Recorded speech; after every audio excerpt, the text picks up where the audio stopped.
recording for the week. I should be able to hear the audio come through, so I know like what it sounds like on your guys' end. You'll know it's too loud.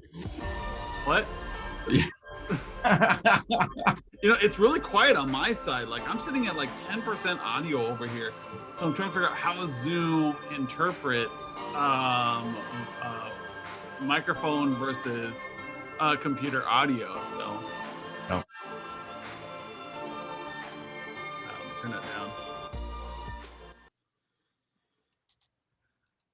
All right. So actually send out a reminder email. I keep forgetting to do those. I know that Zoom sends out a reminder email, but my goal is to send out a personal reminder email, and I always forget to do it. So I apologize to everybody. It tends to remind more people to come. We get higher attendance, so maybe that's a good thing or a bad thing. I don't know. But this week, and we're going to talk about, I think we're going to talk about this a little bit in our podcast, but imposter syndrome. It's been a topic I've had with a couple people recently. And so it's kind of top of the mind for this time of year when you're just not feeling secure in your MSP or your leadership or what's going on, and finding ways to remind people you're not alone. But there's also tricks that these professionals use that make them look fancier, that make them sound like they know what they're doing, and how imposter syndrome plays into all of that. I think I had somebody tell me one time that inside every 40-year-old, there's a teenager wondering what the hell happened. Is that how the phrase goes? I think I can perhaps identify with that. And so I kind of translate that into inside every great leader, there's somebody just hoping that no one figures it out. The charade, the charlatan feeling, the I'm not supposed to be here. That sinking feeling. Now, some people like myself have a big enough ego that we firmly believe we belong somewhere better. Like we're underplayed, and that kind of protects us. But at the end of the day, you still have this feeling of, okay, how did I get here? And when is the other shoe going to drop? Yeah. And you get in front of this group of business professionals when you walk into a client's office and you're telling them all about technology, but then you start getting into a business discussion and you feel like, oh crap, I've been over my head. Yep. I think a lot of specifically the engineering group, and I you guys know I identify with that strongly. We kind of fear that. I mean, we run in, and I think, and I've seen it happen. I've identified it because I've done it myself. We run to these meetings with just a mountain of data, and it's like our shield, that we can put up all this data, all these reports, all these syslog dumps, and everything we put out there. That way we don't get off into something that we don't know anything about. Or I've seen the brilliant engineers who know absolutely everything about what they're doing. And as soon as the conversation shifts to a business focus, that they pop. They're like, all right, guys, y'all are, that's all y'all need me for, and I'm out. And I'm really disappointed in those sometimes, because these engineers are so brilliant. They have so much, they could bring to the table, and no, they might not have much to contribute. But when they do, sometimes those are just really impactful. When the expert at whatever they're in shows up and goes, "Ooh, I have something that will fix that problem. I didn't know y'all had that issue. I can solve that problem entirely." And no one knew that those two dots would connect. That would reveal. So I'm constantly, if you guys are in any coaching with me, I'm constantly encouraging you to hang in there and just jump into the deep end of those business sessions. You'll do better than you think. Well, that, and be curious. Yes. Yeah. I have this traditional four quadrant uh, employee development diagram that I use when coaching. And it's talking about if you get somebody in their area of expertise. So, you know, somebody is going to be quiet, but if you hit upon something they know a lot about, like if you're a Titans fan or a football nut, or you like baseball, or maybe you are an expert in network design or data center development, or you're a security person, whatever it is, when you get into those realms, you'll get that person who's talking a lot. This is just conversational skills. But people tend to be more comfortable when they've got an area where they know a lot about it because they have more to offer and it becomes more conversational. So by being curious, you increase the number of things that you know stuff about. And if you pretend to know a lot, if you're that person in the room who defaults to, oh, yeah, I know, versus the person, oh, that's interesting. Can you tell me more about that? You're learning. And so using that to your advantage um, is going to help you gain and get rid of that, gain that confidence and get rid of that imposter syndrome. So the answer to the imposter syndrome is everybody's an imposter in some way or form. We don't know everything. The true imposters are the ones sitting in the room going, I know, I know, I know. And that is dangerous. Now, if you walk into a room saying, well, I'm curious, can you tell me more about your business? I'm curious, can you tell me more about how that works or why this isn't going to fit? And have them educate you. You moved out of the imposter box and you put them on the spot to highlight their expertise. And now their confidence goes up. And if you're in sales at all, you know that as the consumer confidence goes up, what also goes up? Yeah, say the amount of money they spend. Yeah.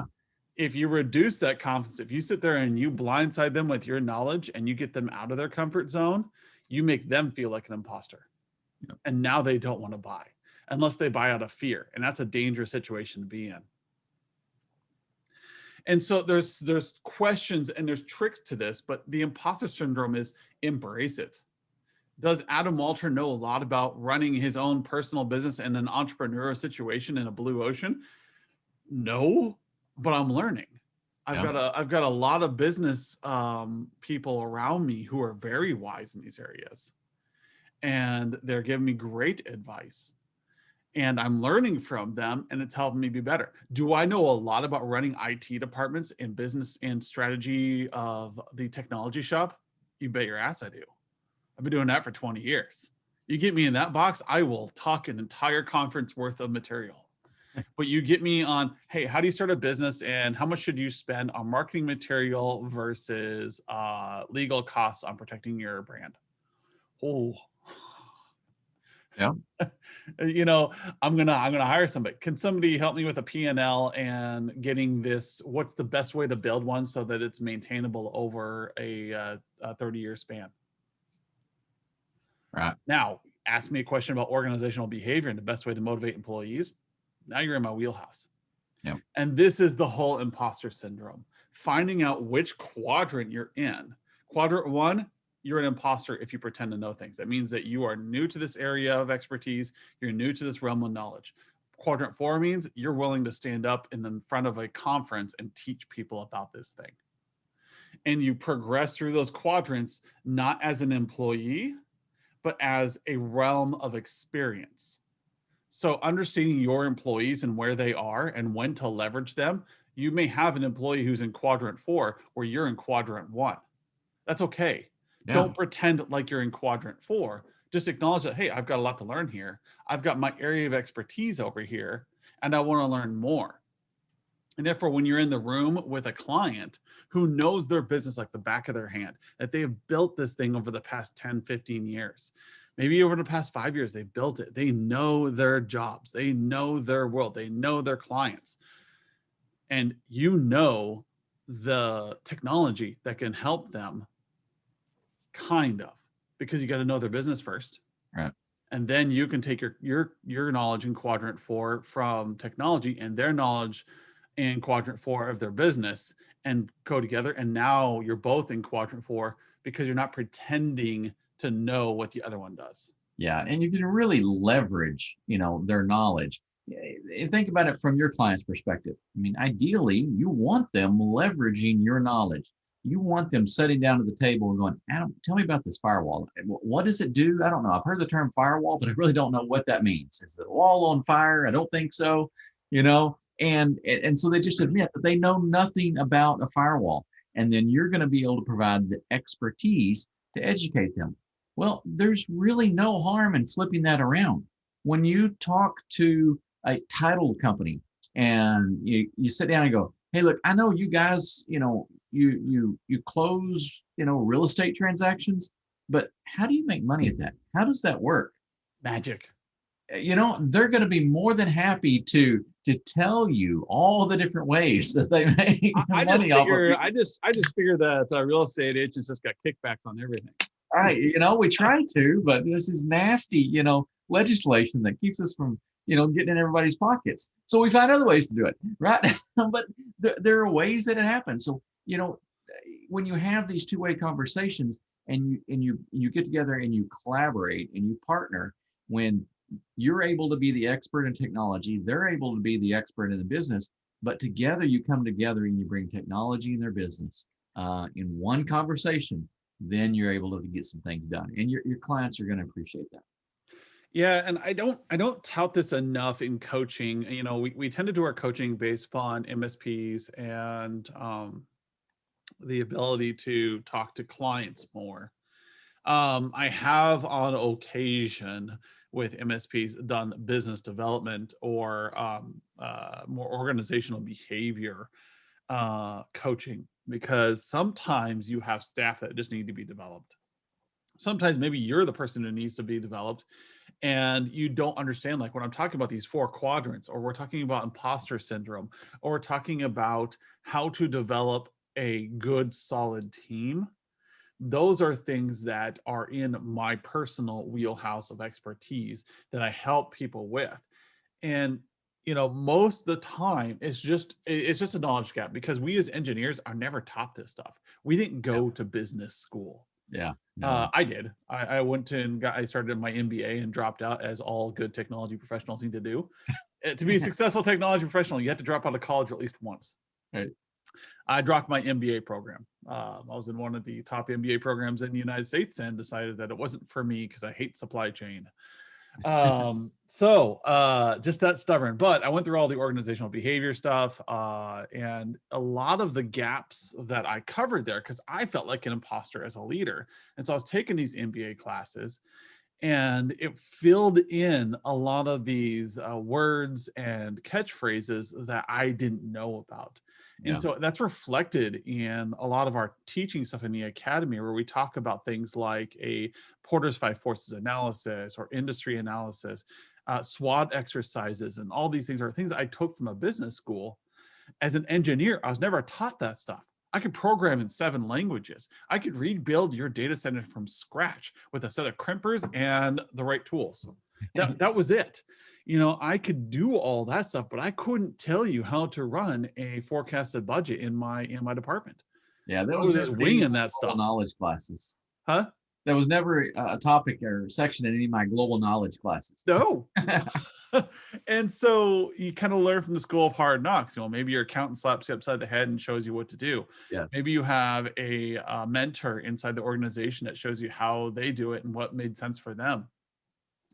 And that's great if you're lucky enough to get those. But in the MSP world and the entrepreneur world, finding those people is a little hard. Hold on. And so here's the ace that we have in this. So, you're an MSP, you've got however many different clients. You look at them, you've got a handful at least that are, they're your clients probably for forever, right? And it's a trusted relationship, but they're more than likely not all the same. So you may have that one that's, accounting-based company, financial focus. You may have another one that's heavy on the warehouse stuff. Another one's got, a retail deal. Hit those guys up and ask them, hey, tell me at the core what it is your business does, how it makes money, and as you work through your clients at the end of, a quarter or 6 months, maybe it takes you a year to kind of have some of those good conversations across your industries, you're going to be able to step back and go, hey, I might not be the expert in any of these fields, but at least I know what a lot of these terms are. Somebody over here told me what supply chain meant, or your P&L, or the other one told me supply chain, and I pieced this together. So now when somebody says something, I still don't necessarily know everything, but now I can start asking more questions. I can really start opening up and understand, hey, this is kind of the quadrant that they're playing in, and drive it down. So leverage your customers, leverage the connections you have in those fields right now, and it will grow and then replicate into your other businesses. Yeah. And getting out of the imposter feel is a big step in your career. That moment where you actually realize, like, I do know this stuff. Yeah. You have those moments in technology. That first time you led a project and you're like, oh gosh, I knew how to do this. Yeah. The next time you do it, it becomes familiar. And the next time you do it, it becomes old hat. We remember these things, but in the business side, in sales and stuff like that, it is just like that. You still have to have these moments where you're learning and you're gaining confidence in who you are. But some things you're never going to be there because you're a technology professional.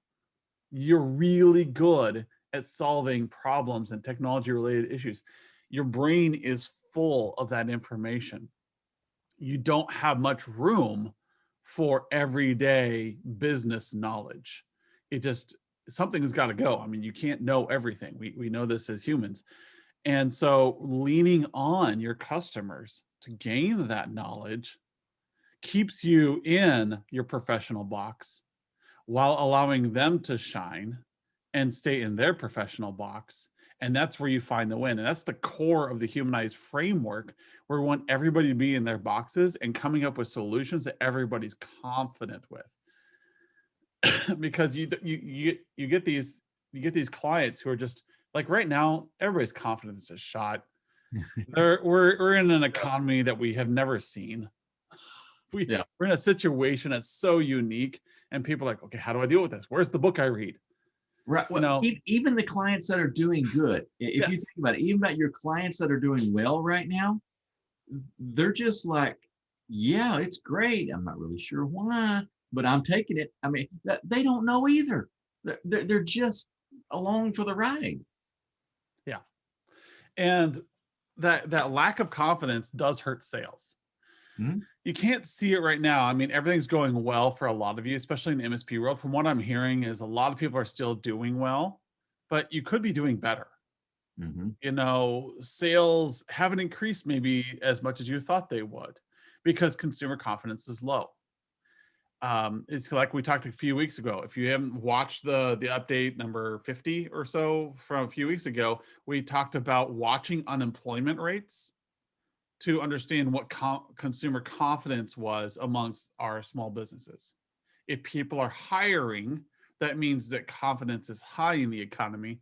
If people aren't hiring, that means confidence is low. They don't want to commit to resources. And so the same thing with, like, when you're talking to your clients on a day-to-day basis, is understand where they are and see how you can't get them into a more confident feel. So you can do that by stop talking to them about firewalls and start talking to them about how's their business going and what can you do to help them. They may not know what you can do to help them. And that happens in a lot of my conversations here locally in Lincoln. Is somebody will say, well, what do you do, Adam? And my first question is, well, what is your business? And I have them tell me their story. And I talk about how they're a physical therapy firm, or how they're a church and a school, or how they're a private charter school and they're just trying to figure things out, or maybe they're just a catering business. And I'll let them tell me their story, and the whole time I listen, which is odd if you've ever been in conversation with me. I listen and I'm ticking in my box things that I can fix, things that are opportunities for them, things that maybe are going to help them be better. And I'm like, well, what's the deal with that phone system that you're trying to put in? And they're like, well, we're thinking about moving to VoIP and we don't really know what it's going to do for us. Or, we're having a really hard time getting phone calls to the end user or the employees while they're sitting at home. And we really don't know how to fix that. I'm like, well, why aren't you using Teams? Well, what's that? And then after we have a conversation, it usually takes about 45 minutes. I say, and that's what I do. Yeah. And so I listen to problems that businesses are having and I come up with solutions, usually technology focused. Sometimes it's just brainstorming ideas, but most of the time I try to stay in my wheelhouse of saying, you could do this. Here is an option. Or they charged you what for a server? Yeah. And I said, and that's what I do. And that's how I start a conversation and keep people in their wheelhouse. The conversation is always about them. If the conversation becomes about me, I become an imposter because I don't know their business. I don't know their world. And if I think I do, I'm wrong because they have spent so many years running that company. You have not. Yeah. If you pretend like you have all the answers for them, you're an imposter. But if you stay in your wheelhouse, you stay in quadrant 4 where you're good and you ask questions about quadrant 1, their business, then you guys are both experts and you're both succeeding together, and it will result in higher sales for you and higher confidence for them, more loyalty, all the things that come along with consumer confidence. That's it exactly. I mean, that's the real collaborative approach where you leverage each other's strengths and together you accomplish more than you could independently. You don't know their business, they don't know technology. Without working together, you guys are going to be limited. They're going to struggle with their technology. You're going to struggle making any sort of impactful business move, which means sales. Right? They're not going to be willing to invest in their technology, which is your income from you, because they don't understand it. They're going to have to leverage your experience and you're going to have to leverage their expertise. So yeah, this whole collaborative approach is key to it. And that's why we really, to circle this back around to what we do, kind of the operational side of it, that's the value in the HIT framework and all these reports that we have out there. Because, Adam and I have been having this conversation and, it all sounds great, but, tomorrow you have a meeting with a customer. So what are you going to do? I mean, you just sit down and talk? Well, that's going to be pretty ad hoc and you may get something out of that, but why don't you start with a report and collect a little data and use it as a guidepost to leading the conversation. That's where the value of some of these reports come down, because then we can have the strategic conversation. We can fill it in with, the architecture, the security, and the services. And at the end of the day, we're be confident that we've got a complete approach, that we've had all the right types of conversations to build in, and we're not leaving something out. We don't have this black hole in our technology strategy because we haven't discussed service at all. You thought I was going to say security, right? That's the one everyone uses. But you haven't discussed services, and they're not getting all the services that they need to run their company right because we never had the conversation about what their company needs, right? So, having these complete set of conversations is really key. And so, if you want to talk to Adam and I about that, hit us up at coaching@virtualc.biz, because we can walk you through that, and we'll ask you those questions. How do you talk to your customer about this? How do you talk to your customer about this part of their business? And at the end of the day, we'll see, do you have that full framework? Do you have a method, a process that you can really sit down and collaborate with a organization about their entire business? Yeah, and you guys are VEP or HIT members. I gotta stop saying that. You guys are HIT members, and as HIT members, you guys get time with me anytime you want, or Skip anytime you want. As long as we have an opening on our calendar, get that slot. If you want to talk through some of this stuff on how to be a better business mind and some of these concepts, like if you want to just okay, what does P&L mean? If you want to hammer me with those questions in a safe place where I'm not going to judge you, I'm an engineer. I get it. I've been that guy in the room going, P&L, P&L, P&L. What does that stand for? Processes and Log, leadership. logs. M&A. What's that crap? Is that a candy? Yeah. you know, I used to work for a governmental agency where, like, for the first like year, it was just hanging on for the ride because those guys love their acronyms. And I had a manager at the time tell me, and this has been like 20 years ago, and tell me, Adam, just don't worry about asking about what things mean. Just let it wash over you, and you'll catch on eventually. Yep. So with if you want a safe place to talk about this stuff, get on my Calendly, send me an email, send coaching at virtualc an email, send Adam at virtualc an email. Um, and I'll answer your questions. I'll help lead you through this. And if it requires a more in-depth, like, hey, I need to teach you this stuff, we can always talk about some kind of engagement. But most of the stuff is just a matter of like having somebody to talk to on it. Just an hour of my time, I can bring you up to speed on what do some of these things mean.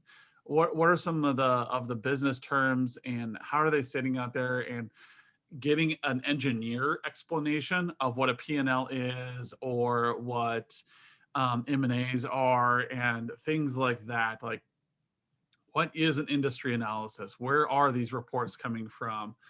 What's the point of a month end? What are quarterlies? Ask me these questions and we'll talk through them. How do I know these things? Because somebody taught me. When I was in the corporate world, the great thing about the corporate world is I'm working with thousands of people and I can ask them. Even the largest MSPs, like, still don't come up to the size of companies that I worked in.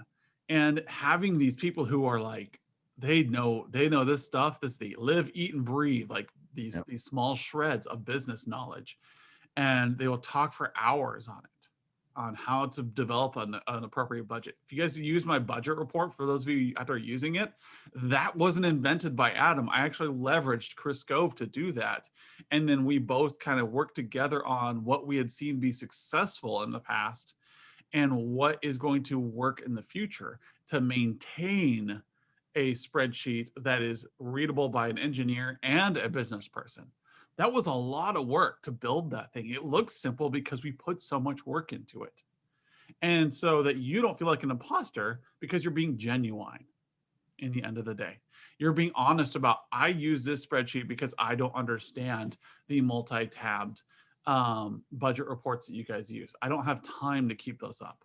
I do have time to work on this one and a Yep. translation because I am not a financial expert. I am an industry leader in technology and understanding budgetary technology needs.